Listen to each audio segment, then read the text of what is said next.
ڈھلتی شام کے سائے میں آج کچھ حسین سا موسم تھا۔ زنیرہ اپنے کمرے میں ڈریسنگ مرر کے سامنے کھڑی تھی کہ اسفندیار نے اس کے قریب آتے ہوئے اسے محویت سے دیکھا۔ وہ اسے بہت خوبصورت لگنے لگی۔ اسفند آہستگی سے ڈریسنگ مرر کے قریب پہنچا اور زنیرہ کو کمر سے تھام کر اس پر اچانک حملہ آور ہوا۔ بہت اچھی لگ رہی ہو۔ اسفند نے اس کے کان کے قریب سرگوشی کی، جسے سنتے ہی وہ لرز سی گئی۔ شکریہ، وہ بمشکل اپنے الفاظ مکمل کر پائی۔ میرے صبح کے عمل سے ڈر تو نہیں گئی تم؟ اسفند نے آہستگی سے پوچھا۔ آپ کو کیا لگتا ہے؟ وہ جواباً بولی۔ مجھے لگتا ہے بہت ڈر گئی ہو، مگر کیا کروں جانم، تمہارے ڈیئر ہسبینڈ کو غصہ ہی اتنا آتا ہے، وہ بولا۔ اس کے لہجے میں تکبر کا ہلکا سا عنصر اب بھی موجود تھا۔ بہت کوشش کرتا ہوں کہ نہ آئے غصہ، مگر کنٹرول نہیں ہوتا۔ اسفند اس کا رخ اپنی جانب کرتا گویا ہوا۔ زنیرہ اس کے جملوں پر خاموش رہی۔ مجھے اندازہ نہیں تھا کہ ارینج میرج میں بھی تم سے اتنا لگاؤ ہو جائے گا مجھے۔ اسفندیار اب موضوع بدل کر اس سے مخاطب تھا، جبکہ زنیرہ اب بھی نظر جھکائے خاموش کھڑی تھی۔ وہ 24 برس کی سفید سی رنگت کی حامل حسین لڑکی تھی، جو اپنے خاندان میں سب سے خوبصورت تھی اور اسفندیار کے حصے میں آئی تھی۔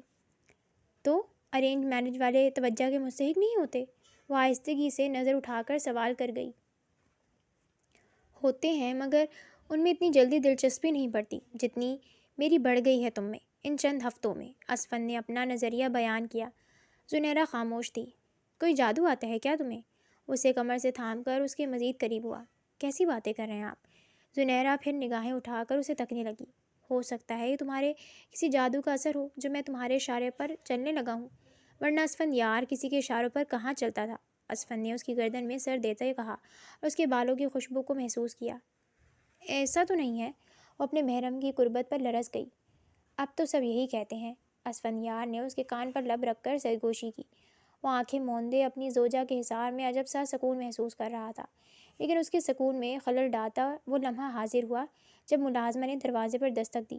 وہ دستک سن کر چونکا اور دانت بھیجتے زنیرہ سے دور ہوا۔ کیا مسئلہ ہے؟ وہ دروازہ کھول کر سخت لہجے میں ملازمہ سے مخاطب تھا۔ وہ نعمان صاحب آئے ہیں، ملازمہ نے آہستگی سے سہم کر کہا۔ اسفند نے گہری سانس لی۔ ٹھیک ہے، آ رہا ہوں، وہ کہتا ملازمہ کو رخصت کر گیا اور خود بھی کوٹ پہن کر روانہ ہونے لگا۔ زنیرہ اسے خاموشی سے کھڑی سوالیہ نظروں سے دیکھ رہی تھی، جبکہ اسفندیار اسے مکمل نظر انداز کرتا کمرے سے نکل گیا۔ کچھ لمحے گزرے۔ اسفندیار اپنے گھر کے گیسٹ روم میں حاضر ہوا، جہاں اس کا دوست اور بزنس پارٹنر نعمان صوفے پر بیٹھا اس کا انتظار کر رہا تھا۔ اسفند کی آمد پر نعمان فوراً کھڑا ہوا اور اس سے گرم جوشی سے ملا۔ اسفندیار بھی گرم جوشی کا مظاہرہ کرتے اس کی جانب بڑھ کر مصافحہ کرنے کے بعد اس سے گلے ملا۔ کیسے ہو؟ اسفندیار نے پوچھا۔ ٹھیک ہوں، سوری تمہاری شادی میں شرکت نہیں کر سکا، نعمان نے شروعات میں ہی معذرت کی۔ چلو کوئی نہیں، کاروبار بھی اہم ہے، آفٹر آل میں نے ہی تو تمہیں بھیجا تھا، تو پھر ناراضگی کہاں بنتی ہے؟ اسفندیار نے اس کا کندھا تھپتھپاتے خوش مزاجی سے کہا، اور وہ دونوں صوفے پر بیٹھ گئے۔ یہ بتاؤ کام کیسا رہا؟ جو ڈیل تمہیں دی گئی تھی وہ تم نے کلوز کی؟ اسفندیار نے متجسس انداز میں بیٹھتے ہی سوال کیا۔ ہاں، وہ کامیاب ہو گئی ہے، پروجیکٹ ہمیں مل چکا ہے، نعمان نے مسکرا کر اسے خوشخبری دی۔ بہت خوب، تم سے اسی چیز کی امید تھی مجھے، اسفندیار نے حوصلہ افزائی کی۔ بھابھی سے نہیں ملواؤ گے؟ تحفہ لایا ہوں ان کے لیے، انہیں کو دوں گا۔ نعمان نے موضوع بدلتے اب مدعے کی بات چھیڑ دی۔ ٹھیک ہے، میں بلاتا ہوں۔ اسفندیار اس بات میں سر ہلاتا کمرے سے روانہ ہونے لگا۔ کچھ ہی لمحے گزرے تھے کہ اسفندیار اب اپنی بیگم کو اصرار کرتے ہوئے اسے بلا کر گیسٹ روم میں اپنے دوست کے روبرے لے آیا۔ نعمان نے جب پہلی نظر میں زنیرہ کو کمرے میں داخل ہوتے دیکھا تو اسے دیکھتا ہی رہ گیا، کیونکہ زنیرہ حد سے زیادہ خوبصورت تھی۔ نعمان کو اپنی آنکھوں پر یقین نہ آیا کہ اسفندیار کو اتنی خوبصورت لڑکی ملی ہے۔ اسی لمحے نعمان کے دل میں حسد کی چنگاری بھڑک اٹھی۔ السلام علیکم، وہ آہستہ سے گویا ہوتی سلیقے سے اگلے صوفے پر آ بیٹھی۔ اس کی آواز سن کر نعمان خیالات سے فوراً باہر نکلا۔ وعلیکم السلام بھابھی، کیسی ہیں آپ؟ وہ مسکرا کر گویا ہوا، اور اب اسفندیار بھی آ کر اپنی بیگم کے پہلو میں بیٹھا، جسے دیکھ کر اب نعمان کے دل میں ہلکی سی خلش جنم لینے لگی۔ اسے زنیرہ کے ساتھ اسفندیار کا بیٹھنا پسند نہیں آ رہا تھا۔ میں ٹھیک ہوں، آپ کیسے ہیں؟ وہ رسماً مسکرا کر جواب دینے لگی۔ جی بھابھی، میں بالکل ٹھیک ہوں، آپ کے لیے تحفہ لایا ہوں، میں چاہتا تھا کہ یہ آپ کو ہی میں دوں۔ وہ تحفہ تھامے فوراً کھڑا ہوا اور اس کے صوفے کے قریب پہنچا۔ اسفندیار کو نعمان کا یہ عمل کچھ عجیب سا لگا۔ وہ لوگ کچھ دیر گفتگو کرتے ہوئے وقت گزار کر اب ملاقات کے اختتام کرتے نعمان کو رخصت کر گئے، مگر کسی کو یہ نہیں پتہ تھا کہ یہ ملاقات سب پر کتنی بھاری پڑنے والی ہے۔ نعمان کو رخصت کرنے کے بعد وہ اپنے کمرے میں داخل ہوئی، جہاں اسفندیار موبائل پر مصروف بے چینی سے کمرے میں ٹہل رہا تھا۔ آپ نے بلایا؟ وہ کمرے میں داخل ہوتے بولی۔ ہاں اچھا ہوا آ گئی، ایک ضروری کام تھا۔ اسفند کا لہجہ نہایت سنجیدہ تھا۔ وہ موبائل رکھ کر دروازے کی جانب بڑھتے اسے بند کرنے لگا۔ آپ دروازہ کیوں بند کر رہے ہیں؟ زنیرہ کو تعجب ہوا۔ آئی ہوپ کہ ابھی ہمیں کوئی ڈسٹرب نہ کرے۔ وہ دروازہ بند کرنے کے بعد زنیرہ کی جانب قدم بڑھانے لگا۔ کیا کر رہے ہیں؟ آپ کے ارادے مجھے کچھ ٹھیک نہیں لگ رہے۔ اس کی مسکراہٹ بھانپ کر اب پیچھے قدم لیتی بولی۔ میرے ارادے بالکل نیک ہیں۔ وہ مزید بڑھتا زنیرہ کو دیوار سے ملحق کر گیا۔ شادی کو صرف 2 ماہ ہوئے ہیں۔ اسفند نے دیوار سے ہتھیلی ٹکائی۔ مجھ سے کہتی تھی کہ میرے کام ختم نہیں ہوتے۔ آج جب میں چھٹی پہ ہوں تو تم مصروف ہو، ذرا سی توجہ بھی نہیں دی تم نے۔ وہ شکوہ کرتا چہرہ اس کے قریب کر گیا۔ مجھے جانے دے، ابھی مجھے بہت کام ہے۔ اس کی سانسیں اٹکنے لگی۔ میں جانتا ہوں کہ تمہیں بہت کام ہے، مجھ سے زیادہ مصروف ہو تم، لیکن تمہیں میرے لیے بھی تھوڑا سا وقت نکالنا چاہیے۔ اسفند نے سرگوشی کی۔ وہ اس لمحے اپنی زوجہ کے اس قدر قریب تھا کہ اس کی اٹکتی سانسیں اسفند کو اپنے چہرے پر محسوس ہونے لگی۔ چھوڑیں مجھے، آپ کی بات سمجھ رہی ہوں، مگر یہ موقع درست نہیں ہے۔ ابھی شانو آتی ہوگی، مجھے اس کے ساتھ رات کا کھانا بنانا ہے۔ وہ آنکھیں میچ کر بمشکل حلق ترک کرتے بولی۔ کہیں نہیں جاؤ گی تم، سمجھی؟ اسفند نے دونوں ہاتھ دیوار پر رکھتے اس کے کندھے کو بوسہ دیا، جس پر اس کی زوجہ کی دھڑکنیں مزید تیز ہو گئیں۔ اس کا دل پسلیاں توڑ کر باہر آنے کے لیے بے چین ہوا۔ ایسا نہ کہیں ابھی کسی بھی لمحے وہ آ جائے گی۔ وہ نہایت آہستگی سے اسفندیار کو باور کروانے لگی، جس پر وہ مسکرایا۔ تو چلو، میں فی الحال کچھ لمحوں پہ بھی گزارا کر سکتا ہوں۔ وہ چہرہ کچھ دور کرتا اس کا رخ سرخ چہرہ دیکھ کر گویا ہوا اور اپنی حماقتیں جاری رکھنے کا ارادہ کر گیا۔ ارینج میرج تو بہتر ہی ہوتی ہے۔ بہن، تم اتنا کیوں گھبرا رہی ہو؟ فرخندہ بیگم کی پڑوسن ان سے مخاطب دی، جو ان سے ملاقات کرنے آئی تھی۔ میں اسفندیار کے غصے سے پریشان ہوں، وہ اکثر غصے میں اپنا آپا کھو بیٹھتا ہے۔ فرخندہ بیگم اپنے بیٹے کے لہجے اور خصلت کی فکر میں بولی۔ فرخندہ بیگم کے 2 بیٹے تھے، مظہر اور اسفندیار۔ چھوٹے بیٹے مظہر کا انتقال 2 سال قبل ہارٹ اٹیک سے ہوا تھا، جبکہ اسفندیار کا والد بھی 10 سال قبل ہی ایک ایکسیڈنٹ میں اس دنیا سے رخصت ہو چکا تھا، جس کے بعد گھر اور بزنس کی تمام ذمہ داریاں چھوٹی عمر سے ہی اسفندیار نے سنبھال لی تھیں۔ اسے شاید زندگی کی ذمہ داریوں نے تھوڑا سا چڑچڑا بنا دیا ہے، مگر اب شادی ہو گئی ہے، آہستہ آہستہ ٹھیک ہو جائے گا وہ، پڑوسن نے اسے تسلی دی۔ لیکن فرخندہ بیگم کے لیے کھوکھلی تسلی بے معنی سی تھی۔ فرخندہ بیگم کو مقابل کی تسلی پر آج صبح کا وقت یاد آیا، جب اسفندیار نے ناشتے کی ٹیبل پر کانچ کی پلیٹ اٹھا کر پھینکی اور غصے سے بلند آواز میں زنیرہ پر برستا ناشتہ کیے بغیر روانہ ہوا تھا۔ ایسا نہ ہو کہ اس کے غصے کے آگے یہ رشتہ بھی گھٹنے ٹیک دے۔ فرخندہ بیگم کو صبح کا واقعہ یاد آیا تو وہ اپنے بیٹے کے رشتے کو لے کر پریشان ہونے لگی۔ ابھی شادی ہوئے چند مہینے ہی ہوئے ہیں، تم اتنا پریشان کیوں ہو رہی ہو؟ آہستہ آہستہ سب ٹھیک ہو جائے گا فرخندہ۔ میں کہہ رہی ہوں نا، اکثر رشتے ایسے ہی ہوتے ہیں جو وقت کے ساتھ بہتر ہو جاتے ہیں، اور لڑکی تو خوش قسمت ہے جسے تم جیسی نرم دل ساس ملی ہے۔ پڑوسن نے مزید تسلی دیتے فرخندہ بیگم کو پرسکون کرنا چاہا۔ خدا کرے کہ سب ٹھیک ہو جائے، میں بھی یہی چاہتی ہوں کہ سب کچھ بہتر رہے۔ فرخندہ بیگم کو خدشہ تھا کہ اپنے بیٹے کے رویے کے سبب اس کی شادی شدہ زندگی میں کافی منفی اثر پڑے گا، لیکن یہ تو وقت ہی بہتر بتا سکتا تھا کہ اس کی زندگی آخر کس سمت چلنے جا رہی تھی۔ آسمان نے گہری سیاہ چادر اوڑھ لی تھی، یعنی رات ہونے کو تھی۔ نعمان اسفندیار کے گھر سے آنے کے فوراً بعد خود کو کمرے میں قید کر گیا۔ وہ بستر پر خود کو بے بسی سے گرا تھا، سیدھا لیٹے اپنے چھت پر لٹکے فانوس کی جانب دیکھ کر گہرے خیالات میں گم ہوا۔ نعمان سکون سے آنکھیں موندے ہوئے تھا، مگر چند ہی لمحوں میں اس کی آنکھوں کے سامنے زنیرہ کا خوبصورت چہرہ بار بار آنے لگا۔ ذہن میں بار بار ملاقات کا وہ منظر تازہ ہو رہا تھا۔ زنیرہ دھیرے دھیرے اس کے حواسوں پر سوار ہو رہی تھی۔ نعمان کو سمجھ نہیں آ رہی تھی کہ آخر وہ اب اس الجھن کا کیا علاج کرے۔ کوئی اتنا خوبصورت کیسے ہو سکتا ہے؟ وہ یکدم آنکھیں کھول کر خود سے ہم کلام ہوا۔ وہ اسفندیار جیسے شارٹ ٹیمپر اور بیکار شخص کی قید میں کیسے آ گئی؟ اسے یقیناً ایک نہ ایک دن اپنے اس انتخاب پر پچھتاوا ضرور ہوگا۔ وہ اپنے آپ سے اظہار خیال کر رہا تھا، اس لڑکی کو تو میرے ساتھ ہونا چاہیے، جس طرح سے میں اس کا خیال رکھ سکتا ہوں، کوئی شخص اس کا اتنا خیال نہیں رکھ سکتا۔ اور اسفندیار جیسا غصیلا شخص تو بالکل بھی نہیں، جسے بات بات پر غصہ آتا ہو اور چھوٹے چھوٹے مسئلوں کو بڑے بڑے بحث میں تبدیل کر دیتا ہو۔ ایسے پاگل شخص کو یقیناً زنیرہ بالکل بھی ڈیزرو نہیں کرتی، وہ خود سے کہے جا رہا تھا، اور اپنے ذہن میں خود ہی ایک من گھڑت کہانی بن رہا تھا جس میں وہ خود اپنے آپ کو ایک ہیرو اور اسفندیار کو ایک ولن تصور کر رہا تھا۔ اس سے پہلے کہ زنیرہ کو اپنے انتخاب پر پچھتاوا ہو اور کسی گہرے مصیبت کے گھڑے میں گر جائے، مجھے اسے سہارا دینا چاہیے۔ اس کے دل نے جنون ظاہر کیا اور اسے زنیرہ کو حاصل کرنے کی مختلف ترکیبیں سمجھانے لگا، مگر اسے حاصل کرنا تو بہت مشکل ہوگا، اسے دماغ نے پیغام دیا۔ یقیناً مشکل ہے مگر ناممکن نہیں، اور اب میں یہ کر کے رہوں گا کیونکہ وہ مجھ جیسے شخص کو ڈیزرو کرتی ہے، اسفند جیسے پاگل کو نہیں۔ اس نے جب خود سے ارادہ کر دیا تو اس کے ذہن میں پلان۔ وہ گہری تاریکی میں سرسراتی ہوا کے سنگ چھت پر اسفندیار کے ساتھ بیٹھی اس لمحے میں سکون محسوس کر رہی تھی۔ اس نے اسفند کے کندھے پر سر رکھا ہوا تھا۔ آپ کو آج کا کھانا کیسا لگا؟ زنیرہ نے آہستگی سے پوچھا تو اسفند مسکرا دیا۔ کافی اچھا بنا لیتی ہو، سارے کام اچھے سے آتے ہیں۔ کیا روٹھے کو بنانا بھی آتا ہے؟ اسفند نے پرجوشی سے کہا، اور آخری لمحے میں آواز سرگوشی میں بدل گئی۔ آپ کیوں روٹھیں گے؟ زنیرہ نے اس کے کندھے سے فوراً سر اٹھا کر اسے دیکھا۔ کیونکہ میں جاننا چاہتا ہوں روٹھے ہوئے کو کیسے بنایا جاتا ہے۔ اسفند نے اس کے گال پر انگوٹھا پھیرتے ہوئے نرمی سے کہا، یہ تو کوئی بات نہیں، آپ کو بلا وجہ نہیں روٹھنا چاہیے، وہ کہتے بیک وقت فکرمند اور برہم سی ہونے لگی۔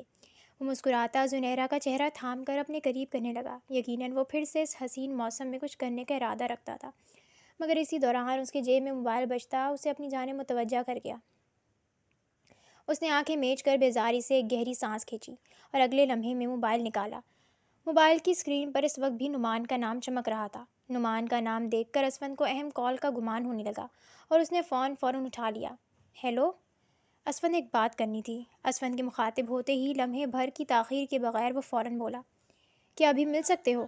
نعمان نے اسفند کا جواب سنے بغیر پھر سے کہا، ابھی تو کافی دیر ہو چکی ہے، لیکن چونکہ کل میں آفس آؤں گا تو تم سے ساری بات کر لوں گا، جو بھی اہم بات ہے وہ کل کریں گے، ٹھیک ہے؟ وہ اسے تسلی دیتا ٹالنے لگا تو نعمان نے غصے سے جبڑا بھیجا، اگر تم نہیں آ سکتے تو میں آ جاتا ہوں، تمہیں ایک فائل دینی ہے، اس پہ تمہارے سائن بھی چاہیے۔ نعمان نے خود کو پرسکون کرتے ہوئے اب اپنا پلان اس پر آشکار کیا جسے اسفندیار سمجھ نہ سکا۔ سائن بھی کل آفس میں کروا سکتے ہیں نا؟ اسفند نے نعمان کو ٹالنے کی ایک اور ناکام کوشش کی، جبکہ وہ زنیرہ یہ منظر تعجب سے دیکھ رہی تھی۔ سائن ضروری ہے اسفند، اس فائل کو کل بھجوانا ہے، اسی لیے آج تمہارے دستخط اس پر ہونا لازم ہے۔ تو یہ تم نے مجھے پہلے کیوں نہیں بتایا؟ خیر، آ جاؤ، میں سائن کر دیتا ہوں۔ بالآخر اسفندیار اس کے اصرار پر رضامند ہوا، لیکن وہ یہ نہیں جانتا تھا کہ اب بہانوں سے گھر آنے کا یہ ایک نا ختم ہونے والا سلسلہ شروع ہو چکا تھا۔ نعمان اب اسی طرح چھوٹے چھوٹے بہانوں کے ذریعے اسفندیار کے گھر آنا جانا لگانا چاہتا تھا، تب تک جب تک اسے اپنی منزل حاصل نہ ہو جائے۔ کچھ دن مزید گزر چکے تھے۔ آج آفس میں وہ دونوں میٹنگ روم میں بیٹھے تھے، جہاں مینیجر کچھ پروجیکٹس پر تمام کمپنی کے ڈائریکٹر اس کو اہم بریف دے رہا تھا۔ یہاں اسفندیار اور نعمان بھی موجود تھے۔ بریف کے بعد تمام لوگ کمرے سے نکل گئے اور کمرہ خالی ہوا۔ اب کمرے میں اسفندیار اور نعمان بھی وہاں سے نکلنے لگے کہ نعمان نے اسفند کا بازو پکڑ کر اسے روکا۔ اسفند نے پلٹ کر اسے تعجب سے دیکھا، جس پر نعمان نے اسے بیٹھنے کا اشارہ کیا۔ کچھ ضروری بات کرنی ہے، نعمان نے کہا تو اسفند بھی اس کے قریب کرسی پر بیٹھ گیا۔ میں تمہیں ایک بھائیوں والا مشورہ دوں گا، برا مت ماننا۔ ہاں کہو، کیا کہنا چاہتے ہو؟ اسفندیار نے پوچھا۔ اتنی دفعہ تمہارے گھر آ کر اب مجھے کچھ اندازہ ہوا ہے کہ یہ لڑکی تمہارے لیے ٹھیک نہیں ہے، نعمان نے آہستگی سے کہا۔ کیا کہہ رہے ہو؟ وہ میری بیوی ہے۔ اسفندیار پر اس کا جملہ ناگوار گزرا۔ جانتا ہوں کہ وہ تمہاری بیوی ہے، میں تمہیں نہیں بتانا چاہتا تھا، لیکن یہ تمہارے لیے بھی ضروری ہے، وہ نہایت نرمی سے اور بناوٹی فکری لہجہ اپنا کر بولا۔ میں تمہیں اپنا بھائی مانتا ہوں اور تمہارا برا کبھی نہیں چاہوں گا۔ اس بات سے تمہارا دل وقتی طور پر ضرور دکھے گا، لیکن تم بڑے نقصان سے بچ سکتے ہو، نعمان نے مزید کہا۔ اسفندیار اس کی باتیں سن کر عجب سا الجھن رہا تھا۔ کس قسم کا نقصان؟ تم کیا کہہ رہے ہو؟ اسفند کے ماتھے پر سلوٹیں ابھریں۔ مظہر میرا بہت اچھا دوست تھا اور میں اس کے ساتھ اپنے سارے راز شیئر کرتا تھا، اسی طرح وہ بھی اپنے ہر خفیہ باتیں مجھ سے کیا کرتا تھا۔ یہ بات تمہیں پہلے نہیں بتانا چاہتا تھا کیونکہ اس بات سے تمہارا کوئی خاص تعلق نہیں تھا، لیکن اب چونکہ زنیرہ بھابھی تمہاری بیوی ہیں، اس لیے میں تمہیں حقیقت بتانا چاہتا ہوں۔ اس نے ایک من گھڑت تفصیل دی مگر ادھوری۔ تم بات کیوں گھما رہے ہو؟ سچ سچ بتاؤ، کیا ہوا ہے؟ اسفندیار کا صبر آہستہ آہستہ تمام ہونے لگا۔ تم تو جانتے ہو 2 سال ہو گئے ہیں مظہر کو اس دنیا سے گئے ہوئے۔ کل اس کی برسی تھی اور اس دن مجھے اس کی بہت یاد آئی۔ میں نے اپنے لیپ ٹاپ کے سیکرٹ فولڈر میں اپنے اس بھائی کی تمام یادیں سنبھال کر رکھی ہیں جسے میں نے کل کھولی۔ نعمان نے اپنی کہانی کا آغاز کیا جسے اسفندیار گہری توجہ سے سننے لگا۔ میں نے اس کی پرانی چیٹس نکال کر دیکھی۔ مجھے پہلے بھی شک تھا کہ میں نے اس لڑکی کو کہیں دیکھا ہے، لیکن اب چیٹس دیکھنے کے بعد میرا شک یقین میں بدل گیا۔ نعمان نے سرسری طور پر انکشاف کیا جسے اسفندیار نے نہ سمجھی میں نظر انداز کر دیا۔ بتانے سے بہتر ہے کہ میں تمہیں یہ سب کچھ سچ سچ دکھا دوں تاکہ تمہیں میری بات پر یقین کرنے یا نہ کرنے کی کشمکش کا سامنا نہ کرنا پڑے، نعمان کہتا اپنا لیپ ٹاپ کھول کر فولڈر نکالنے لگا۔ اسفندیار نے اسے تعجب سے دیکھا۔ نعمان لیپ ٹاپ میں مظہر کی چیٹس کو نکال کر اب لیپ ٹاپ کا رخ اسفندیار کی جانب پھیر گیا۔ اسفند نے لیپ ٹاپ تھامتے تمام تر چیٹ پڑھنا شروع کی جس میں اس کے بھائی نے نعمان سے اس بات کا اظہار کیا تھا کہ وہ جس لڑکی کو پسند کرتا ہے وہ کوئی اور نہیں بلکہ زنیرہ ہے۔ چیٹس میں یہ انکشاف پڑھتے ہی اسفند کے پیروں تلے سے زمین نکل گئی۔ وہ مزید چیٹس پڑھنے لگا جس میں کچھ وائس نوٹس اور کچھ چیٹ کی اسکرین شاٹ بھی موجود تھے جو نعمان کو مظہر نے بھیجے تھے، جس میں زنیرہ کا اقرار، اس کی بھیجی گئی اپنی تصاویریں اور پھر آخر میں اس کی شادی سے انکار کی کئی ساری وجوہات ان چیٹس میں موجود تھیں، جسے اسفندیار نے تفصیل سے دیکھنا شروع کیا۔ اسفندیار کو اب بہت زیادہ غصہ آنے لگا۔ اس کا خون کھولنے لگا جب اس نے بظاہر اپنی بیوی کا اصل چہرہ دیکھا اور اپنے بھائی کی موت کی بظاہر وجہ کو سمجھا۔ لیکن یہاں بھی ایک بہت بڑا راز چھپا تھا کہ اسفندیار جسے غلط سمجھ رہا تھا وہ حقیقت میں غلط نہیں تھی۔ یہ چیٹس مکمل طور پر جعلی تھیں اور اسے نعمان نے اپنے مقصد کو حاصل کرنے کے لیے ترتیب دیا تھا۔ یہ نعمان کی ہی کارستانی تھی جسے اسفندیار سمجھ نہ سکا۔ اس نے نہایت غصے میں لیپ ٹاپ کو بند کرتے خود سے دور کیا اور وہ نعمان کو تکنے لگا۔ یہ تمہیں کہاں سے ملی؟ تم نے مجھے پہلے کیوں نہیں بتایا؟ وہ سخت لہجے میں سوال کرنے لگا۔ میں نے آج ہی دیکھی ہیں اور دیکھتے ہی مجھ پر بھی وہی پہاڑ ٹوٹا جو تم پر ٹوٹا، لیکن ابھی بھی دیر نہیں ہوئی ہے۔ موقع اچھا ہے تم جا کر بھابھی سے باز پرس کرو اور اسے آئندہ کے لیے سمجھا دو۔ یہ باز پرس کا وقت نہیں ہے، میں اسے سبق سکھاؤں گا اور اپنے بھائی کی موت کا بدلہ لوں گا۔ اسفند نے فوراً نعمان کا جملہ کاٹ کر کہا۔ غصے سے اس کا چہرہ نہایت سرخ ہو چکا تھا۔ کیسا بدلہ لوگے تم؟ وہ مکر بھی سکتی ہیں، تمہارے خوف میں آ کر وہ کبھی بھی اقرار نہیں کریں گی کہ اس نے یہ سب کچھ کیا ہے، نعمان نے سرد لہجے میں کہا۔ وہ دل ہی دل میں خوش ہو رہا تھا کہ اس کا پلان تقریباً کام کر چکا ہے۔ وہ نہ کرے اقرار، میں اب سچ جان چکا ہوں۔ اب مجھے اس کی اقرار کی ضرورت نہیں ہے، اب وہ میرے غضب سے بچ نہیں پائے گی، اسفندیار نے دانت بھیجتے ہوئے ایک سخت ارادہ کرتے کہا۔ وہ ایک بار پھر اپنے غصے کے ہاتھوں غلام بن کر اپنی زندگی میں آگ لگانے جا رہا تھا۔ نہیں اسفند، وہ تمہارے غضب کی مستحق نہیں ہے، تم اس پر کوئی بھی جبر نہیں کرنا بلکہ تحمل سے اس کی بات سننا۔ میرا مقصد تمہارے رشتے کو توڑنا نہیں تھا، صرف تمہیں حقیقت سے باخبر کرانا تھا۔ میں کچھ غلط نہیں کر رہا۔ ارے رکو تو صحیح، کہاں جا رہے ہو؟ وہ مزید کچھ کہے بنا ہی تیزی میں کمرے سے نکل گیا اور اس کے پیچھے نعمان روانہ ہوتا صرف بناوٹی روکنے کی کوشش کرنے لگا۔ نعمان نے دیکھا کہ لمحوں میں اسفند نظروں سے اوجھل ہو کر نکل چکا ہے، جسے غائب ہوتا دیکھ وہ شاطرانہ مسکرایا اور اپنی جیت پر نازا ہوا کہ اب اسے چند ہی دنوں میں مزید مکمل کامیابی ملنے والی ہے۔ سپہر ہونے والی تھی۔ اسفندیار نعمان کی طرف سے بدگمانی کے بوجھ لیے اب آفس سے گھر پہنچایا تھا اور یہاں کمرے میں داخل ہوا جہاں اس کی بیوی صوفے پر بیٹھی کتاب پڑھنے میں مصروف تھی۔ اسفندیار نے تیش میں قدم بڑھائے اور زنیرہ کے ہاتھ سے کتاب چھین کر دور پھینک دی۔ کیا کر رہے ہیں آپ؟ وہ ششدر ہوتی فوراً کھڑی ہوئی۔ تم اتنی گھٹیا کیسے ہو سکتی ہو؟ میں نے کبھی سوچا بھی نہیں تھا۔ اسفندیار اس پر بری طرح چیخا۔ صرف مجھ سے شادی کرنے کے لیے تم نے میرے بھائی تک کو قربان کر دیا، شرم آنی چاہیے تمہیں۔ اس کی بلند آواز کمرے میں گونج رہی تھی۔ یہ کیا کہہ رہے ہیں آپ؟ زنیرہ اس کی بات سمجھنے سے قاصر تھی۔ وہ قدم بڑھاتے اس کے قریب ہونے لگا۔ اس کی انگار غصے سے بھرپور آنکھوں میں دہشت تھی جسے دیکھ کر زنیرہ پر بھی خوف سا طاری ہونے لگا۔ ایک بد کردار لڑکی ہو تم نے میرے بھائی کو محبت کے جھانسے میں پھنسا کر دولت کی خاطر اسے ٹھکرا دیا۔ تم دولت کے لیے مجھ تک رسائی حاصل کرنا چاہتی تھی۔ اس نے زنیرہ کی کلائی مضبوطی سے تھام کر اسے اپنی جانب کھینچا۔ اسی لیے میں سوچ رہا تھا کہ تم آخر اتنی اچھی کیسے بن رہی ہو۔ وہ در حقیقت ایک لالچ تھی، وہ چیخا۔ اس کی آواز نیچے لاؤنج میں موجود اس کی والدہ نے بھی سنی، جس پر وہ چونکتی سیڑھیوں کی جانب تکنے لگی۔ میرا یقین کریں، ایسا کچھ بھی نہیں ہے۔ آپ کسی کی سنی سنائی باتوں پر یقین کیسے کر سکتے ہیں؟ وہ روئی روئی سی صورت لیے اپنی وضاحت دینے لگی جو کہ بے معنی تھی کیونکہ مقابل ثبوت دیکھ کر آیا تھا، ایسے ثبوت جسے اگر کوئی شخص بھی دیکھے تو اصلی اور جعلی کا فرق نہ کر سکے۔ دیکھو اسے، کیا یہ تمہیں سنی سنائی باتیں لگتی ہیں؟ اس نے موبائل سے لی گئی چیٹس کی تصویر زنیرہ کو دکھائی جو اس نے دباؤ ڈال کر نعمان سے منگوائی تھی۔ یہ کیا ہے؟ زنیرہ اس کے ہاتھ سے موبائل تھام کر حیرت زدہ ہوئی۔ وہ میسیجز پڑھنے لگی تو اس کے سر پر ایک پہاڑ سا ٹوٹا۔ کہاں سے آیا یہ؟ اس نے نظر اٹھا کر اپنے شوہر کو ناسمجھی سے دیکھا۔ کیسا لگ رہا ہے تمہارے کالے کرتوتوں سے پردہ اٹھتے ہوئے دیکھ کر؟ اسفند نے اس کے ہاتھ سے موبائل جھپٹتے ہوئے کہا۔ یہ سچ نہیں ہے اسفند، زنیرہ آنسو بہاتے اب التجا کرنے لگی، لیکن اس کی کھوکھلی دلیلوں میں کہاں وہ دم تھا کہ ان ٹھوس ثبوتوں کے آگے اسفند یار کی نظر میں اپنے آپ کو بے گناہ ثابت کر سکے۔ دور ہو جاؤ میری نظروں سے، ورنہ میں کچھ ایسا کر جاؤں گا جو تم سوچ بھی نہیں سکتی۔ اس نے زنیرہ کا ہاتھ تھام کر بری طرح سے اسے کھینچتے ہوئے کمرے سے باہر نکالا۔ اسی دوران اسفند کی والدہ بھی ان کے کمرے کے دروازے تک پہنچی۔ اسفند یار، یہ تم کیا کر رہے ہو؟ فرخندہ بیگم نے زنیرہ کو سہارا دیتے پریشان کن لہجے میں پوچھا۔ بیٹا، یہ بیوی ہے تمہاری، ایسے کمرے سے کیوں نکال رہے ہو؟ امی، مجھے کوئی دلیل نہ دے، آج مجھ پر کسی بات کا کوئی اثر نہیں ہونے والا۔ اسفند یار نے اپنی والدہ کا جملہ فوراً کاٹ کر طیش میں کہا۔ اسے ابھی اور اسی وقت یہاں سے لے جائیں، ورنہ اسے اپنی یہاں موجودگی پر شدید پچھتاوا ہوگا۔ اسفند یار نے جبڑا بھیجتے زنیرہ کو دیکھا اور اپنی والدہ کو مخاطب کیا۔ بیٹا، تم میرے ساتھ چلو، فی الحال اسفند یار غصے میں ہے، آہستہ آہستہ ٹھیک ہو جائے گا۔ فرخندہ بیگم زنیرہ کی سسکیوں پر اسے دلاسا دینے لگی اور اس کے چہرے پر بہتے آنسو کو صاف کرتی اسے اپنے ساتھ لے گئی۔ وہ معصوم، بے قصور، اپنے ہاتھوں کسی جرم نہ ہونے پر بھی خود کو سچا ثابت نہیں کر پا رہی تھی، مگر یہ اس کا محض امتحان تھا۔ یہ اگلا دن تھا جب زنیرہ کی طبیعت اسے آج بھی بوجھل سی محسوس ہوئی تھی۔ اس نے بالآخر اس مسئلے کو حل کرنے کے لیے اپنی دوست عائشہ کے ہمراہ ہاسپٹل کا رخ کیا، جہاں ایک نیا انکشاف اس کا منتظر تھا۔ وہ لیڈی ڈاکٹر کی کیبن میں اس وقت موجود تھی، جہاں اسے چیک اپ کے بعد دوسری ڈاکٹر کی جانب سے یہاں بھجوایا گیا تھا۔ اس ہونے والی غیر معمولی عمل پر اسے کچھ گھبراہٹ سی ہونے لگی۔ ڈاکٹر، آپ پلیز بتائیں کیا ہوا ہے؟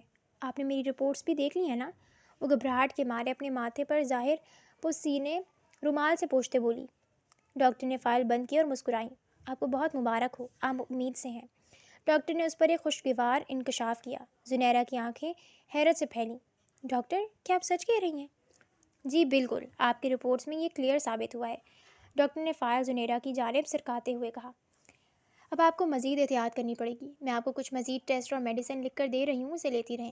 ڈاکٹر نے اسے نرمی سے سمجھاتے ہوئے کاغذ پر لکھنا شروع کیا، جبکہ زنیرہ کے دل میں عجیب خوشگوار حیرت اور اپنے رشتے میں بہتری کی امید جاگی۔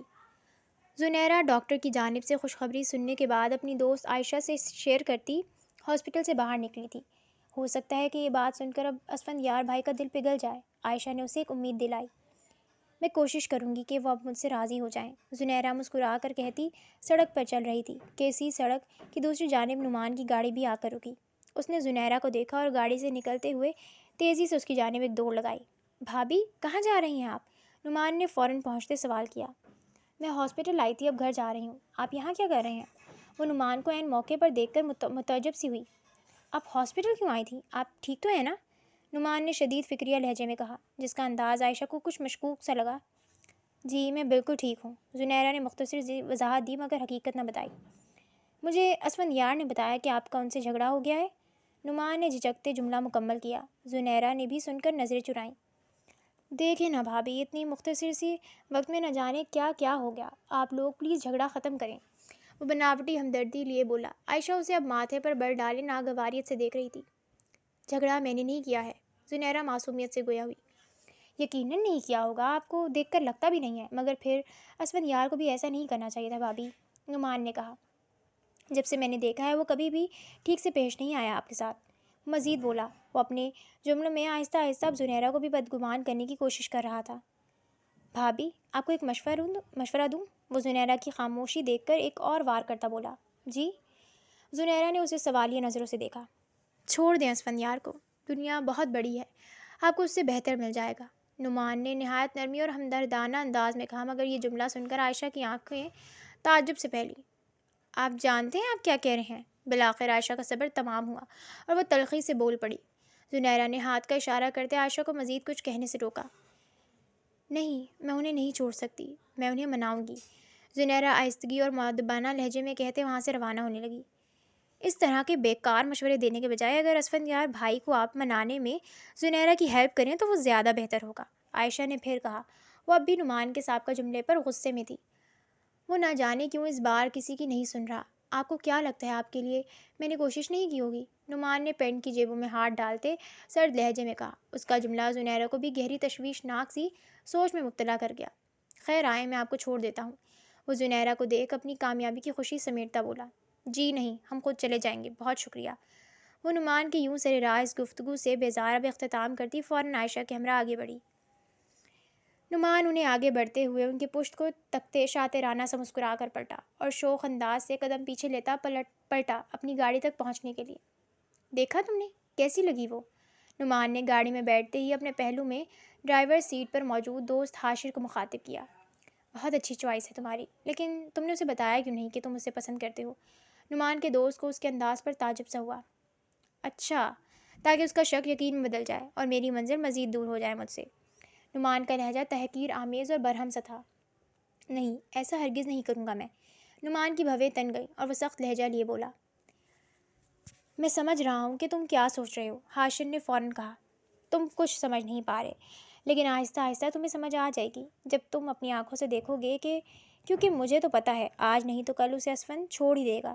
وہ شاطرانہ انداز میں مسکراتے ہوئے حاشر سے گویا ہوا، جب وہ اسے چھوڑ دے گا تو پھر آگے کیا کرو گے تم؟ کیونکہ وہ اتنی آسانی سے تو تمہارے جال میں نہیں پھنسنے والی۔ تم نے اپنی پسندیدگی کا اقرار نہیں کیا اس سے، اس لیے پوچھ رہا ہوں۔ حاشر گویا ہوتے اس کا پلان جاننے کی کوشش کرنے لگا۔ جب اسفندیار اسے چھوڑ دے گا تو پھر وہ ایک مظلوم بیچاری بے سہارا در در بھٹکے گی اور ایسے میں دوں گا اسے سہارا۔ یوں مجھے میری منزل بھی مل جائے گی اور میرا احسان بھی رہے گا اس پر، اور مجھے کسی اقرار کی ضرورت بھی نہیں پڑے گی۔ نعمان نے بالآخر اس پر اپنا پلان آشکار کر دیا، جسے سن کر اس کا دوست دنگ رہ گیا۔ واہ، تمہارا پلان تو کافی سمارٹ ہے۔ وہ حیرت زدہ نعمان کی تعریف کرتا گاڑی سٹارٹ کرنے لگا اور وہ لوگ بھی مقام سے روانہ ہوئے۔ شام ہوئی۔ اس نے بمشکل کافی دیر سوچنے کے بعد ہمت کرتے اسٹڈی روم کا رخ کیا، جہاں اسفندیار اپنے کام کرنے میں مصروف تھا۔ زنیرہ نے دروازے پر دستک دی اور آہستگی سے داخل ہوئی۔ اسفند نے دستک سن کر اگلے لمحے میں سر اٹھا کر دروازے کی جانب دیکھا۔ اب کیوں میرے سامنے نازل ہو گئی ہو؟ جانتی ہو تمہارا چہرہ بھی نہیں دیکھنا چاہتا۔ وہ زنیرہ سے آتے ہی تلخ و تحقیر سے بھرپور لہجے میں مخاطب ہوا۔ میں آپ کو کچھ بتانا چاہتی تھی، آج میں ڈاکٹر، مجھے تمہاری کوئی بکواس نہیں سننی، وہ کہنے لگی تھی کہ تلخ لہجے میں ٹوک کر اس کا ارادہ بے دردی سے کچل دیا گیا۔ سچ جاننے کے بعد تو نفرت ہونے لگی ہے تم سے۔ جب بھی تمہارا یہ چہرہ دیکھتا ہوں تو مجھے میرا وہ معصوم بھائی یاد آنے لگتا ہے۔ اسفند کے لہجے میں واقعی اپنی بھائی سے جدائی کا کرب پوشیدہ تھا، مگر وہ غلط انسان کو قصوروار ٹھہرا رہا تھا۔ اگر آپ سمجھ نہیں آ رہی میری بات، وہ پھر کہنے لگی کہ اسفند اس پر چیخا۔ وہ لرز گئی۔ پلیز دفع ہو جاؤ یہاں سے، بہت جلد ساری کارروائی مکمل ہونے کے بعد ہمیشہ کے لیے آزاد کر دوں گا تمہیں۔ تمہارا لالچی اور خونی پلان اب فیل ہو چکا ہے۔ وہ کہتا اسے ایک نئی تلخ خبر سنا گیا، جسے وہ ساکت کھڑی دیکھتی رہ گئی۔ اس خبر پر زنیرہ کے وجود سے جان نکل گئی تھی۔ وہ اب اپنے کمرے میں بیٹھی آنسو بہاتی کال پر عائشہ سے مخاطب کی۔ کیا؟ طلاق؟ اسفند بھائی نے تمہیں ایسے کیسے کہہ دیا؟ عائشہ اس کی سنائی گی رداد پر حیرت زدہ تھی۔ مجھے بھی یقین نہیں آ رہا۔ اس نے اپنے آنسو صاف کیے، مگر کوئی یہ نہیں جانتا تھا کہ زنیرہ اسی لمحے ایک اہم فیصلے کے قریب ہے۔ لیکن کیا تم نے انہیں خوشخبری کا بتایا نہیں؟ عائشہ نے پوچھا۔ نہیں بتا سکی، انہوں نے میری بات نہیں سنی۔ کبھی کبھی ایسا ہی ہوتا ہے، قسمت کی بات ہے کہ جب کوئی چیز انسان کو حاصل ہو جاتی ہے تو پھر اس کی قدر نہیں رہتی۔ اتنی بڑی خوشخبری تھی اور بھائی نے سنی تک نہیں۔ مجھے تو بہت افسوس ہو رہا ہے، عائشہ سرد لہجے میں افسوس سے بولی۔ اس کے جملوں پر زنیرہ گہری سوچ میں مبتلا ہو گئی۔ تو یعنی لا حاصل کی قدر ہوتی ہے؟ اس نے ماتھے پر بل ڈالے سوال کیا۔ وہ عائشہ کے اس ایک جملے پر اٹک گئی تھی۔ ایسا ہی ہے، جب کوئی چیز کسی کو نہ ملے تب ہی اس کی قدر ہوتی ہے، اور جب حاصل ہو جائے تو قدر آہستہ آہستہ ختم ہو جاتی ہے، یا پھر کبھی فوراً ہی قدر کھو بیٹھتی ہے۔ عائشہ نے اپنے جملے کی وضاحت کی، جسے سنتے ہی زنیرہ کے ذہن نے اسے ایک سخت قدم اٹھانے کا پیغام دیا۔ زنیرہ نے عائشہ کے جواب پر اب سوچ لیا کہ اسے کیا کرنا ہے جو اس سارے مسئلے کو فوراً حل کر دے۔ یہ اگلی صبح تھی جب ناشتے کی میز پر فرخندہ بیگم اور اس کے صاحبزادے اسفندیار موجود تھے اور دونوں ناشتہ کرنے میں مصروف تھے۔ تمام ملازمین کے ارد گرد ناشتہ پیش کرنے کے لیے کھڑے تھے، جبکہ فرخندہ بیگم نے کافی دیر سے زنیرہ کی آمد کا انتظار کر رہی تھی، مگر وہ نہیں پہنچی، اور یہ بات اب فرخندہ بیگم کو غیر معمولی اور پریشان کن سی لگی۔ بیٹا، زونی کو بھی بلاؤ، اسے بھی تو ناشتہ کرنا ہوگا نا؟ فرخندہ بیگم بالآخر ملازمہ سے مخاطب ہوئیں۔ ہم انہیں بلانے گئے تھے، مگر وہ اپنے کمرے میں نہیں ہیں، اور یہی بات کب سے آپ کو بتانا چاہتے تھے بڑی بیگم صاحبہ۔ کیا؟ اور یہ تم مجھے اب بتا رہی ہو؟ فرخندہ بیگم کے ماتھے پر فکر کے مارے بل ظاہر ہوئے۔ کیا کہہ رہی ہو؟ ہوش میں ہو تم؟ اسفندیار پر بھی یہ خبر حیرت کا پہاڑ توڑ گئی۔ وہ ملازمین سے اسی سخت لہجے میں مخاطب تھا جو اس کا روز کا رویہ تھا۔ کہاں ہے وہ؟ اس نے پھر پوچھا۔ میں ٹھیک کہہ رہی ہوں، وہ کمرے میں نہیں ہے صاحب، ملازمہ لرز کر ہمت کرتے بولی۔ تو ڈھونڈو اسے، کہاں چلی گئی؟ اسفندیار نے طیش میں پھر کہا۔ ارے تم لوگ پریشان کیوں ہو رہے ہو؟ گھر میں ہی ہوگی، سب مل کر ڈھونڈو اسے، کہیں اس کی طبیعت خراب نہ ہو گئی ہو، کہیں گر پڑ نہ گئی ہو۔ کافی دن سے اس کی طبیعت ٹھیک نہیں تھی۔ فرخندہ بیگم نے ماحول کو ٹھنڈا کرنے کے لیے سب کو تسلی دی، ساتھ ہی ملازمین کو حکم دے کر روانہ کیا۔ حکم پر کچھ ہی دیر میں ملازمین پورے گھر میں پھیلتے زنیرہ کو ڈھونڈنے میں مصروف ہو گئے۔ انہوں نے لمحے بھر میں پورا گھر چھان مارا لیکن زنیرہ کہیں نہیں ملی۔ صاحب ہم نے ہر جگہ ڈھونڈ لیا، وہ گھر میں کہیں بھی نہیں ہے، ایک ملازم اسفندیار کے پاس دوڑ کر حاضر ہوتا بولا۔ Dam it! اسفندیار نے اپنا ہاتھ۔ یہ خبر پھیلتے پھیلتے اب بالآخر نعمان تک بھی پہنچ چکی تھی، جسے سن کر وہ یقین نہ کر سکا۔ وہ کیسے غائب ہو سکتی ہے اور کہاں جا سکتی ہے؟ اسے پورے شہر میں ڈھونڈو، وہ یہیں کہیں ہوگی۔ نعمان طیش میں کرسی سے اٹھ کھڑا ہوا اور اپنے کارندوں سے مخاطب ہوا۔ وہ مجھے ہر حال میں ہر قیمت پر چاہیے۔ اس کے لہجے میں ایک عجب سا جنون تھا۔ زنیرہ کی گمشدگی کی خبر پر اس اسفندیار اور نعمان کے ارد گرد ہلچل سی مچ گئی تھی۔ تمام لوگوں کی کوششوں کے باوجود بھی وہ کسی کے ہاتھ نہیں آ رہی تھی۔ آخر اسے زمین کھا گئی یا آسمان نگل گیا، کسی کو کچھ سمجھ نہیں آ رہا تھا۔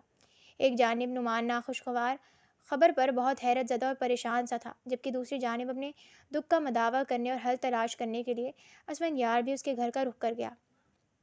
اتنی مشکل سے تو اس کا پیچھے چھڑایا تھا اس پاگل آدمی سے، اب جب میری دسترس میں وہ آنے ہی والی تھی تو یہ نیا مسئلہ کھڑا ہو گیا۔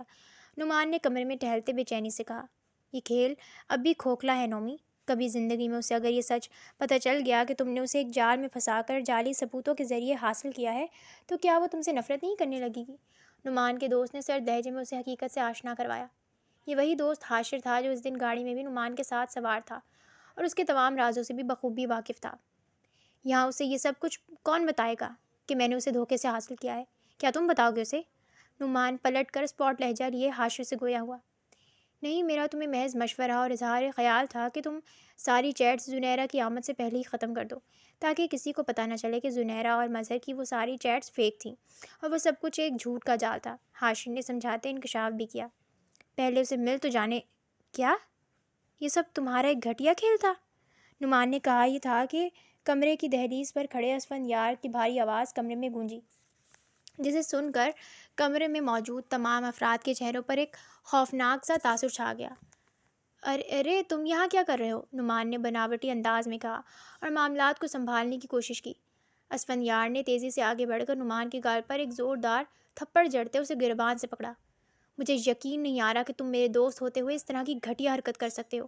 میں تم جیسے غلیظ انسان کی وجہ سے میں نے اپنی بیوی کو قصوروار ٹھہرایا۔ اسفندیار اسے پیچھے دھکیلتا اس پر شیر کی مانند دھاڑا۔ جو تم سمجھ رہے ہو ویسا نہیں ہے، تمہاری بیوی اچھی لڑکی نہیں ہے۔ نعمان نے کہا ہی تھا کہ اسفند نے اسے ایک زوردار مکہ جڑتے زمین بوس کیا۔ تمام کارندوں میں سے کوئی بھی اسفندیار سے لڑنے کو آگے نہ بڑھا، بلکہ وہ لوگ نعمان کی تذلیل سے لطف اندوز ہو رہے تھے۔ اپنی بکواس بند کرو، میں سب کچھ جان چکا ہوں اور میں اب تمہاری ایک بھی نہیں سنوں گا۔ اسفند کی آنکھیں اس پر انگار برسا رہی تھیں۔ تم اسی طرح ادھوری باتیں سن کر غلطی میں پڑ جاتے ہو اور پھر بعد میں پچھتاتے ہو۔ نعمان زمین سے اٹھ کر مدھم سی مسکراہٹ کے ساتھ بولا۔ اس بار پچھتاوا تمہارا مقدر بنے گا، تمہیں تو میں ایسی سزا دوں گا کہ تم زندگی بھر یاد رکھو گے۔ وہ کہتا کمرے سے روانہ ہوا۔ نہیں، بات سنو، کہاں جا رہے ہو اسفندیار؟ نعمان اس کے پیچھے بھاگا مگر اس تک رسائی حاصل کرنے میں ناکام تھا۔ قدرت نے پل میں اس کا سارا پلان برباد کر دیا تھا۔ اسے ہفتہ ہو گیا تھا وہ در در بھٹک رہا تھا، ایک تو اپنے احساس جرم کی بے چینی، تو دوسری طرف اپنی بیوی کو کھو دینے کی اذیت اسے آہستہ آہستہ اندر سے ختم کرنے لگی۔ اس کی روز امید بنتی اور شام گھر ناکام لوٹ کر ٹوٹ جاتی۔ یا اللہ، اب میں اسے کہاں ڈھونڈوں؟ میں نے تو بہت بڑی غلطی کر دی ہے، خود کو کبھی اس گرد سے نکال نہیں سکوں گا۔ وہ کئی دنوں کی سرخ بوجھل آنکھیں لیے گاڑی چلاتا اب بھی اس کی تلاش میں نکلا، خود سے ہم کلام تھا۔ اس کی بے چینی میں مسلسل اضافہ ہو رہا تھا اور اس کے دل میں اپنی غلطی پر پچھتاوے کے ساتھ ساتھ ایک روگ بھی بیٹھ گیا، اسے کوئی حل سجھا ہی نہیں دے رہا تھا۔ اسی دوران اس کی گاڑی سڑک پر ایک جانب موجود مدرسے کے پاس آ کر رکی، جس پر چندہ جمع کرنے کے لیے کچھ دعائیہ کلمہ تحریر تھا۔ یا رب، ہماری مدد کرنے والوں کی تو ہر حال میں مدد فرما۔ دعائیہ تحریر پڑھ کر وہ فوراً گاڑی سے غیر ارادی طور پر اترا۔ وہ مدرسے کا رخ کر گیا۔ مدرسے میں داخل ہوتے ہی اس نے دیکھا کہ ننھے ننھے بچے سفید کپڑوں میں ملبوس، سر پر ٹوپی لیے اسلامی تعلیم سے آراستہ ہو رہے تھے۔ یہاں بچوں کو مفت تعلیم دی جاتی تھی، جس کے اخراجات چندہ جمع کر کے پورے کیے جاتے تھے۔ انہیں دیکھ کر اسفندیار نے یہاں کے انچارج کو تلاش کرنا شروع کیا، جو کہ چند وصولی اور دیگر امور کے لیے اپنے آفس میں براجمان تھا۔ یار آفس کا دروازہ کھٹکھٹاتے داخل ہوا۔ السلام علیکم سر، میں ان بچوں کی بھرپور مدد کرنا چاہتا ہوں اور انہیں آج کھانا بھی کھلانا چاہتا ہوں۔ کیا آپ مجھے اس کی اجازت دیں گے؟ اسفندیار آتے ہی کرسی پر براجمان ہو کر بے صبری سے بولا، ضرور بیٹا، یہ در تو تم جیسے لوگوں کے لیے ہی کھلا ہے کہ تم لوگ ہماری مدد کرو اور رب تم پر آسانی کرے۔ وہ عمر رسیدہ انچارج مسکرا کر اس سے مخاطب ہوئے۔ جی بے شک، میں ان بچوں کی مدد کروں تو شاید ان کے معصوم دلوں سے مجھ بدنصیب کے لیے بھی کچھ دعائیں نکلے اور میری مشکل آسان ہو جائے۔ مجھے وہ منزل مل جائے گی جس کی میں تلاش کر رہا ہوں۔ بیٹے، کوئی بد نصیب نہیں ہوتا، یہ سب آزمائش کا کھیل ہے۔ اگر تم اس میں سرخرو ہو گئے تو اپنی منزل کو جلد پالو گے۔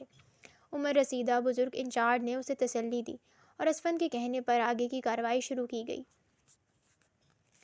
وہ کچھ گھنٹوں میں بچوں کو کھانا کھلانے اور ان کی بھرپور مالی مدد کرنے کے بعد مدرسے سے نکلا تو اسے سڑک کی دوسری جانب سے ایک لڑکی کے ہمراہ گزرتے ہوئے اپنی بیوی دکھائی دی۔ اس نے غیر یقینی انداز میں اپنی آنکھیں میچتے ہوئے اپنے روبرو منظر کو واضح کیا کہ کیا واقعی وہ اس کی بیوی ہے یا یہ محض اس کا گمان ہے۔ یقیناً یہ سچ تھا کہ اس کی التجائیں سن لی گئی تھیں۔ اسے یقین نہیں آ رہا تھا کہ کیا واقعی کبھی دعائیں اور نیک اعمال اتنی جلدی بھی قبول ہو سکتے ہیں۔ وہ دوڑ کر اپنی بیوی کے پاس پہنچا، جو اسے یہاں اپنے روبرو پا کر حیرت زدہ ہوئی۔ زونی، کہاں تھی تم؟ اس کے بازو کو سختی سے تھامے شدید غیرت اور بے چینی سے اسے دیکھ رہا تھا۔ میں تو ان کے گھر تھی، یہ میری پھپھو کی بیٹی ہیں، اس نے اپنے ہمراہ موجود لڑکی کا تعارف کرواتے بڑے پرسکون انداز میں کہا۔ تمہیں اندازہ بھی نہیں کہ میں نے تمہیں ڈھونڈتا ہوا کہاں کہاں نہیں پھرا ہوں تمہارے پیچھے، اسفندیار نے اس کا چہرہ ہاتھوں میں لیتے کہا۔ اسفندیار کی سرخ نم آنکھیں اس کے تمام کیفیات کو بخوبی بیان کر رہی تھیں، جبکہ زنیرہ مسکراتی اسفند کا یہ انداز حیرت سے دیکھ رہی تھی۔ یہ منظر دیکھتے زنیرہ کے دل میں خواہش جاگی کہ بس یہ لمحہ یہیں تھم جائے اور وہ اسی طرح سے اپنے شوہر کی باتیں سنتی رہے۔ میں کتنا بے چین تھا، کتنا پریشان تھا تمہارے لیے، ساری غلطی میری ہے۔ میں نے بالکل بھی تمہاری بات پر یقین نہیں کیا اور اس کی بات پر یقین کر لیا جو بالکل بے اعتبار تھا، اعتبار کے قابل ہی نہیں تھا۔ وہ گویا ہوا، اس کے لہجے میں واضح تھا کہ وہ کتنا پشیمان تھا اپنے کیے پر۔ وہ گھٹیا شخص صرف مجھے تم سے دور کرنا چاہتا تھا۔ کتنا بڑا بے وقوف ہوں میں کہ اپنی بیوی کو غیر آدمی کی باتوں میں چھوڑ رہا تھا۔ پلیز مجھے معاف کر دو یار، میں جانتا ہوں یہ آسان نہیں ہے تمہارے لیے، لیکن تم پہلے اور آخری دفعہ مجھے پر یہ احسان کر دو، میں دوبارہ کبھی تمہیں شکایت کا موقع نہیں دوں گا۔ وہ بولے جا رہا تھا، یہاں تک کہ اس نے اب جملے کے اختتام میں زنیرہ کے سامنے التجا کرتے اپنے ہاتھ جوڑے، جسے دیکھ کر زنیرہ شرمندہ ہوتی ارد گرد دیکھنے لگی کہ سڑک پر گزرتے لوگ حیرت سے انہیں دیکھ رہے تھے۔ آپ ایسی باتیں کیوں کر رہے ہیں؟ یہ میرا ذاتی اور عارضی فیصلہ تھا، میں آپ سے دور نہیں گئی تھی، بس کچھ دنوں کے لیے پھپھو کے گھر میں ٹھہری رہی کہ ہو سکتا ہے آپ کا غصہ کم ہو جائے اور آپ راضی ہو جائیں۔ زنیرہ نے اسفندیار کے ہاتھ تھام کر اسے مطمئن کیا۔ تم اب میرے ساتھ چلو، میں بہت زیادہ پریشان ہوں تمہارے لیے، امی بھی بہت زیادہ پریشان ہیں، تمہیں دیکھیں گی تو خوش ہو جائیں گی۔ وہ اس کا ہاتھ پکڑے اپنے ہمراہ لے جانے لگا، مگر اسے احساس ہوا کہ زنیرہ نے ایک قدم بھی نہیں بڑھایا، وہ اپنی جگہ پر ساکت کھڑی ہے۔ تم میرے ساتھ چل رہی ہو نا؟ وہ پلٹ کر اسے دیکھتا فکریہ لہجے میں سوال کرنے لگا۔ جی، میں آپ کے ساتھ چلوں گی، وہی میرا گھر ہے، وہی میرا اصل ٹھکانہ ہے، بس آپ مجھ سے ناراض نہ ہوا کریں۔ انسان خطا کا پتلا ہے، غلطیاں ہوتی ہیں اور بدگمانیاں بھی آتی ہیں۔ غلطیوں اور بدگمانیوں کے چلتے رشتوں کو ختم کر دینا عقل مندی نہیں، بلکہ ایسے مسائل دور کرنا ہمارا کام ہے جو رشتوں کو کمزور کرتے ہیں۔ اسے آخری نصیحت کرتے ہوئے اس کے ہمراہ اپنے دوست کے لیے روانہ ہوئی۔ بلا شبہ یہ ایک آزمائش تھی جس کے چلتے ہی ان کا رشتہ مزید